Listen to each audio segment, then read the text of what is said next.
Hello friends, welcome back to my channel. আজকে আমি 90% সবজির খোসার মধ্যে মাত্র 10% মাটি দিয়ে কিভাবে গাছ বসানো সম্ভব সেটাই আপনাদের সাথে শেয়ার করছি। দেখতেই পাচ্ছেন বড় একটা টবে আমি অনেক বেশি পরিমাণে সবজির খোসা নিয়েছি। তারপরে অল্প পরিমাণ মাটি দিয়ে 1 চামচ এপসম সল্ট দিয়ে আরও অল্প পরিমাণ মাটি দিয়ে ঢাকা দিয়ে রেখে দেব। এভাবে করে কম্পোস্টে পরিণত হতে মাত্র 21 দিন সময় লাগে। আমি 21 দিন সময় এভাবে করে ঢাকা দিয়ে রেখে দিই।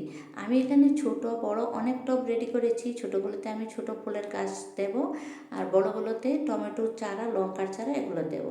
তারপর আমি এইভাবে করে ঢাকা দিয়ে রেখে দিয়েছি। বন্ধুরা, আপনারা যদি গাছ বসান, বাগান করেন, তাহলে অতি অবশ্যই আমার চ্যানেলটাকে সাবস্ক্রাইব করে দিয়ে আমার সাথে থাকবেন। আর আজকের ভিডিওটা পছন্দ হলে অবশ্যই একটা লাইক দেবেন। আমি ফুলের গাছ আর সবজির গাছ দুটোই করে থাকি। এই যে দেখতে পাচ্ছেন টমেটোর একটা চারা আমি একটা ছোট্ট পটে বসিয়েছিলাম।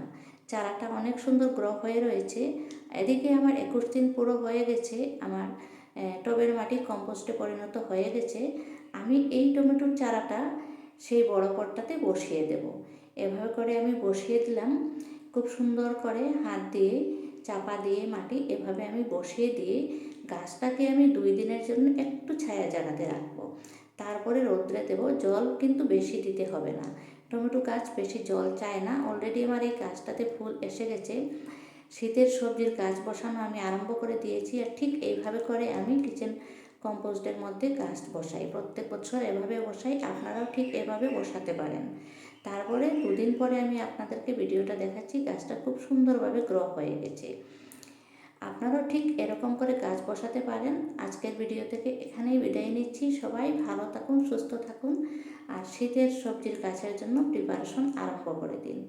আজকের ভিডিওটা পছন্দ হলে অবশ্যই একটা লাইক দিবেন, আর যদি চ্যানেলে প্রথম এসেছেন চ্যানেলটা সাবস্ক্রাইব করে নেবেন।